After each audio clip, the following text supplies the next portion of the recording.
ఏపీలో జనసేన టీడీపీ పొత్తుల్లో భాగంగా నిన్న అధినాయకులు పవన్ కళ్యాణ్ అలాగే టీడీపీ నారా చంద్రబాబు ఇద్దరు కూడా నిన్న 94 సీట్లు టీడీపీకి ప్రకటిస్తే 5 స్థానాలు అయితే జనసేన ప్రకటించిన పరిస్థితి ప్రధానంగా ఉంది. మొత్తం వారాలుగా చూసుకుంటే జనసేన టీడీపీ అభ్యర్థులను ప్రకటించడంతో అందరూ కూడా ఒక పక్కన జనసేన టీడీపీ నాయకులు కూడా మరో పక్కన అందరూ కూడా కలిసి ముందుకెళ్తున్న పరిస్థితి మరో పక్కన ఉంటే కొన్ని పక్కన అయితే అసంతృప్తి అయితే ప్రధానంగా ఉంది.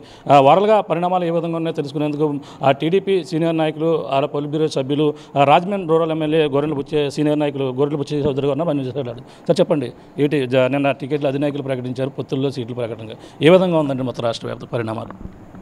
పొత్తుల్లో భాగంగా తెలుగుదేశం పార్టీయే కొంత త్యాగాలు చేసిన పరిస్థితిలో వచ్చింది. ఎందుకంటే తెలుగుదేశానికి 175 అసెంబ్లీ సెగ్మెంట్లోనూ పార్లమెంటు స్థాయిలో కూడా నాయకత్వం ఉంది, సిబ్బంది ఉన్నారు, కార్యకర్తల బలం ఉంది. నాయకత్వం కూడా గట్టిగా పనిచేస్తూ ఉన్నారు. గత ఎన్నికల ఓడిపోయిన దగ్గర నుంచి కూడా ప్రతి కార్యకర్త నాయకుడు పనిచేస్తూ ఉన్నారు. టికెట్లు ఆశించడం సహజం, అడగడం సహజం. అయితే ఎప్పుడైతే జనసేనతో పొత్తు కుదిరిందో కొన్ని సీట్లు వారికి కూడా ఇవ్వాల్సిన పరిస్థితి ఉంది. ఎందుకంటే మిత్రధర్మంగా ఏ పార్టీ కలిసినా వారికి కొన్ని సీట్లు ఇవ్వటం, అక్కడ కొంత తెలుగుదేశానికి సంబంధించిన నాయకులు కొంచెం ఇబ్బంది కావడం సహజం. దాంట్లో దాదాపుగా 24 సీట్లు జనసేనకి ఇవ్వడం జరిగింది. అక్కడ 24 సీట్లు కూడా సర్దుబాటు చేయాల్సిన పరిస్థితి చంద్రబాబు గారికి ఉంది. దానిలో కూడా పిలిచి మాట్లాడుతూ ఉన్నారు. ప్రత్యామ్నాయం ఎలాగ చేద్దారు, ఎలాగ వారికి అవకాశం కల్పిద్దామని ఆలోచనలో వాళ్ళు ఉన్నారు. సరే, ఉంటాయి కొంచెం అసంతృప్తి వస్తుంది. అక్కడక్కడ కొన్ని కమ్యూనిటీస్ ఈక్వేషన్ చేయడంలో కూడా కొన్ని ఇబ్బందులు వస్తాయి. మిత్రధర్మంలో కొన్ని సీట్లు అటు ఇటు అవ్వడంలో సామాజిక ఈక్వేషన్లు సర్దుబాటు చేయడంలో కూడా కొన్ని సమస్యలు వస్తాయి. వాటన్నింటిని అధిగమిస్తుంది. తాత్కాలికంగా ముందు ఎలా చేయాలి, ఎక్కడ ఏ నాయకుడైతే కష్టపడి పనిచేసి అవకాశాలు కోల్పోతున్నారో వాళ్ళకి టాప్ ప్రయారిటీలో ప్రభుత్వం వచ్చాక వారికి పదవి ఇవ్వాల్సిన బాధ్యత చంద్రబాబు గారు తీసుకున్నారు. అది ఒక్కొక్కటి సార్ట్అవుట్ అవుతుంది. వారికి ప్రత్యక్ష పరోక్ష రాజకీయాలు ఉన్నాయి, 2 రకాలు ఉన్నాయి. ఎక్కడెక్కడ సీనియర్లు ఉన్నారు, కొంతమంది అసలు ఎమ్మెల్యే కాకుండానే బయట ఉండి పార్టీ కోసం అంకితభావంతో పనిచేసిన వాళ్ళు వివిధ సామాజిక వర్గాల్లో వివిధ ప్రాంతాల్లో ఉన్నారు. మేము కూడా మొదటి నుంచి ఏం చెబుతున్నామంటే అలాంటి నాయకుని గుర్తుపెట్టుకోండి, గమనించుకోండి. అధికారం వచ్చేటప్పటికి బావిలో కప్పల్లాగా చాలామంది వస్తారు.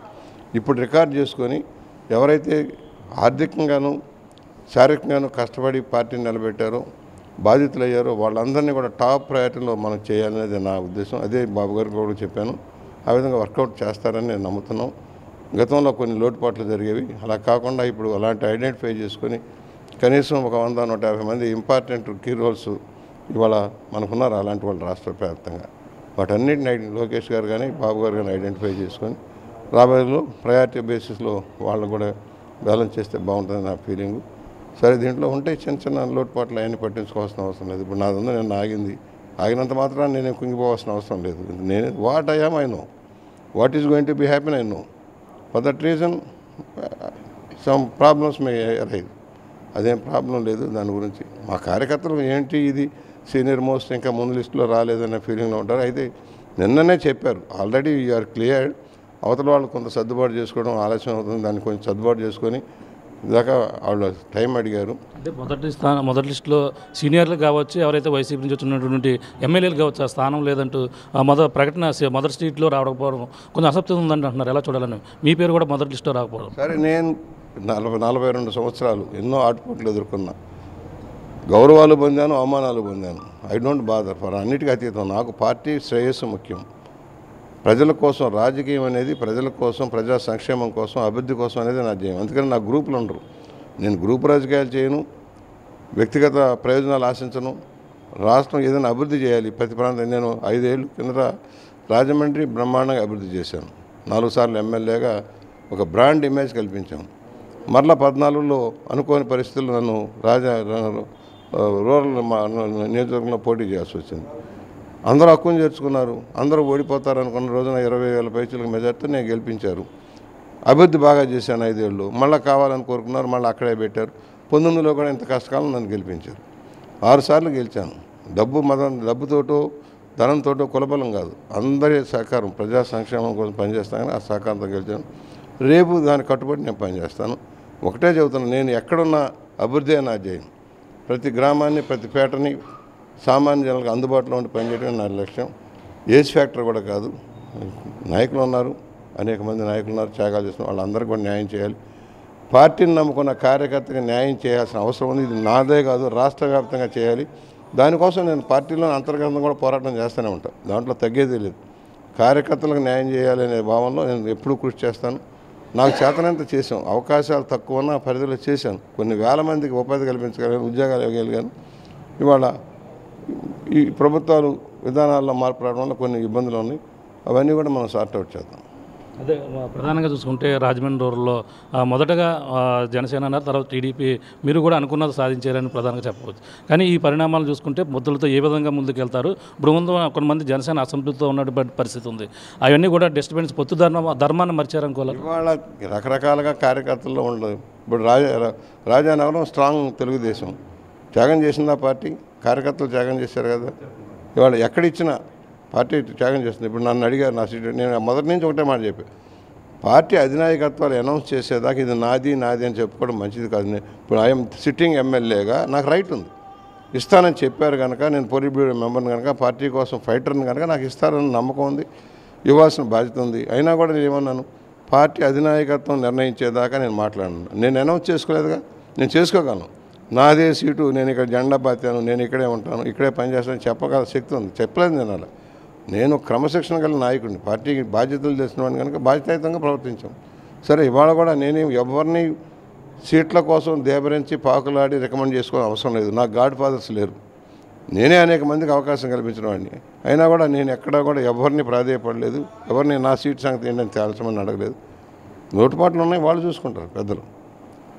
ఏనాడు కూడా నేను సీటు కోసం 1982 నుంచి నేటి దాకా సీటు కోసం మరో గడప దొక్కి అడిగిన పాపాన పోలేదు. పార్టీ అధినాయకత్వం పిలిచి బీఫారం ఇస్తుంది, గెలుస్తున్నాం, వెళ్తున్నాం, సేవ చేస్తున్నాం. కందులు దుర్గేష్ నిర్దోడు వెళ్ళాలని అనేది సూచించారని చెప్పేసి ఆయన స్వయంగా ఒప్పుకున్నారు. ఈ నేపథ్యంలో జనసేన కేడర్ కింద కేడర్ కొంచెం అసంతృప్తితో ఉన్నారు. వాళ్ళందరినీ కూడా ఏ విధంగా కలుపుకుని రాజమండ్రి రోడ్లో ఏ విధంగా వెళ్తారు? అందరం కలుపుకొని వెళ్తాం, అందరం కలిసి వెళ్తాం. ఉంటే తాత్కాలికంగా వాళ్ళ ఇబ్బందులు ఉంటాయి. వాళ్ళు చెప్పారు, ఆల్టర్నేటివ్ చెప్పారు.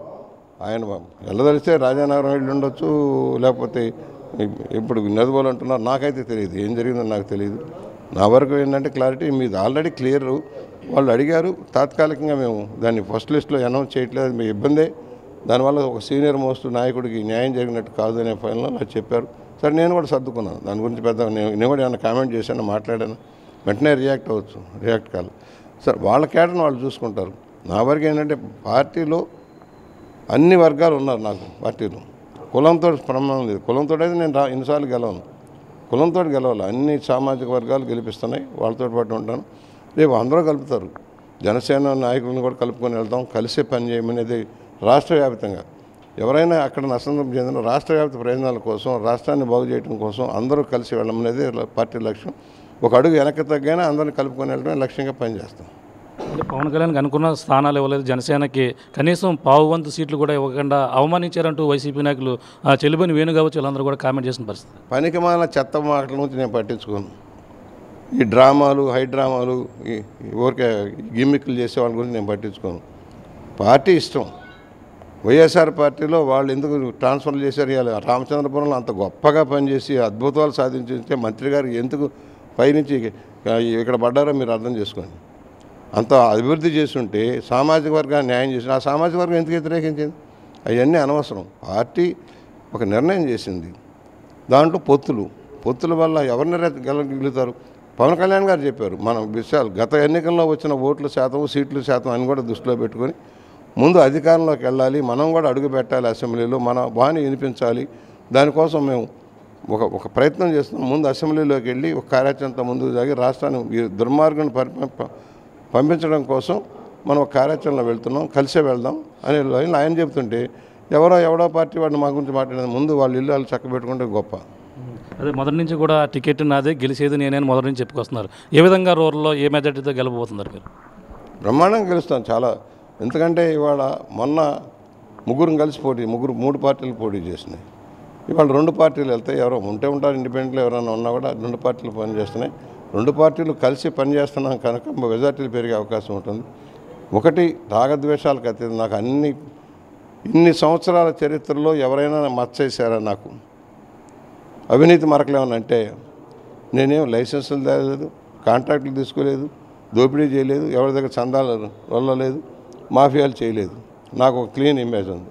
అందరూ సహకరిస్తారు, కుర్రాళ్ళంతా సహకరిస్తారు, కలుపుకునే వెళ్తాం. అందువల్ల నాకు దీని గురించి పెద్ద పట్టింపు లేదు.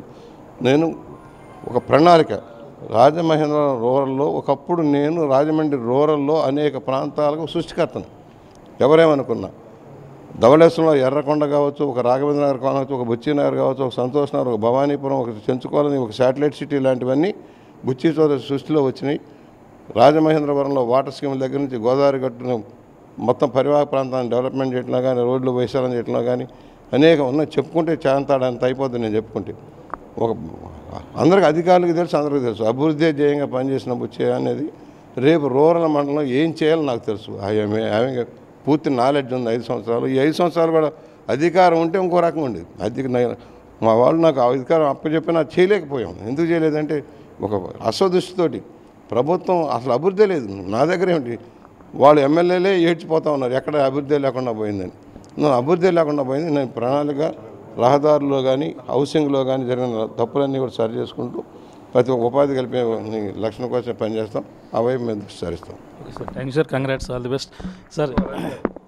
సార్ ఇది పరిస్థితి. ప్రధానంగా చూసుకుంటే ఇక్కడ రాజమండ్రి రూరల్లో జరిగినటువంటి అభివృద్ధి మళ్ళీ నన్ను గెలిపిస్తుంది అంటున్నారు. ఇప్పుడు అన్నటువంటి సిటీలో పొత్తుల్లో భాగంగా రాజమండ్రి రూరల్ స్థానం నుంచి అయితే ప్రధానంగా జనసేన నుంచి ఒకవేళ పోటీ చేస్తారని చెప్పేసి మొదట ప్రచారం జరిగినప్పటికీ, కానీ సీనియర్గా నాకు సిట్టింగ్ ఉన్నప్పటికీ సిట్టింగ్ ఎమ్మెల్యేగా పనిచేస్తున్నాను కాబట్టి సీనియర్గా గుర్తించి మళ్ళీ నాకే కేటాయిస్తారని చెప్పేసి ప్రధానంగా అంటున్నారు. మొదటి లిస్టులో ప్రకటన రాకపోయినప్పటికీ కనవస గుర్తించి నా సీనియారిటీని మళ్ళీ నన్నే ఇక్కడ ప్రధానంగా మళ్ళీ ప్రకటించే అవకాశం మళ్ళీ ఉంటుందన్నారు. మళ్ళీ త్వరలోనే ఈ యొక్క ప్రకటన అయితే అధికారికంగా వచ్చే అవకాశం కూడా ఉంటుందని చెప్పేసి ప్రధానంగా చెప్తున్న పరిస్థితి. ఏదైతే జనసేన కందులు దుర్గేష్ కావచ్చు, నిడదవోలు కావచ్చు, లేదంటే ఎక్కడి నుంచి పోటీ చేస్తారనేది కూడా ఇంకా అటువంటి స్పష్టత అయితే రాలేదు. కానీ వాళ్ళందరం కూడా కలుపుకుని ముందుకెళ్తూ రాజమండ్రి రూరల్లో ఏ విధమైన ఇప్పుడు ఉన్నటువంటి వైసీపీ మంత్రి వేణుగోపాల్ ఎవరైతే ఉన్నారో అతన్ని ఎటువంటి ఎక్కడి నుంచి ట్రాన్స్ఫర్ రూపంలో వచ్చారు కాబట్టి రాజమండ్రి రూరల్ అభ్యర్థులు అందరూ కూడా నాకే మళ్ళీ పట్టం కడతారు. రాజమండ్రిలో గతంలో నేను చేసి అభివృద్ధి కావచ్చు, సీనియారిటీ కావచ్చు, నన్ను గుర్తించి మళ్ళీ నన్నే పట్టం కడతారంటూ